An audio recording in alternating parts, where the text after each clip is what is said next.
குப்பை கொட்டினால் 1 லட்சம் ரூபாய் வரை அபராதம் விதிக்கப்படும் என எச்சரிக்கை விடுக்கப்பட்டிருக்கிறது. குறிப்பாக மதுரை மாநகராட்சி இந்த அறிவிப்பினை வெளியிட்டிருக்கிறது.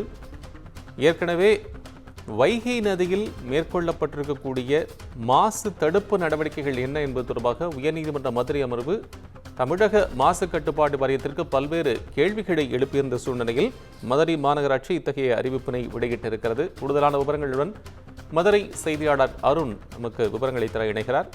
அருண், இது தொடர்பான உங்களது விவரம்.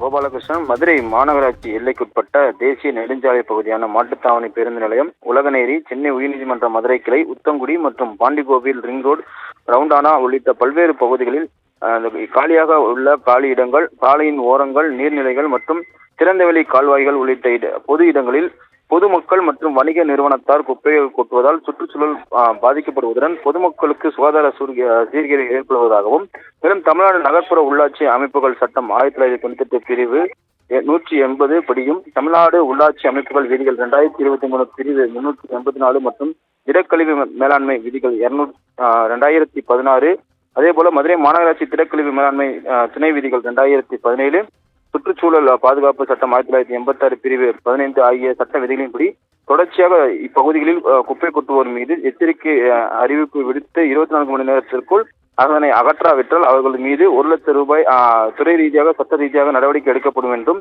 எனவே பொதுமக்கள் மற்றும் வணிக நிறுவனங்கள் குப்பைகளை மக்கும் மற்றும் மக்கா குப்பை என தரம் பிரித்து மதுரை மாநகராட்சியின் சார்பில் குப்பைகள் சேகரிக்கும் பணியை செய்யக்கூடிய தூய்மை பணியாளர்களிடம் வழங்குமாறும், குப்பைகளை அருகில் உள்ள மாநகராட்சியின் சார்பில் வைக்கப்பட்டுள்ள குப்பை தொட்டியில் கொட்டுமாறும் அறிவுறுத்தப்பட்டுள்ளது. இதை மீறும் நபர்கள் மீது கடுமையான நடவடிக்கை எடுப்பதுடன் 1 லட்சம் ரூபாய் அபராதம் விதிக்கப்படுவதாக மதுரை மாநகராட்சி சார்பில் இன்றைய ஒரு அறிவிப்பு ஆனது வெளியிடப்பட்டிருக்கிறது. கோபாலகிருஷ்ணன், அண்மை விவரங்களுக்கு நன்றி அருண்.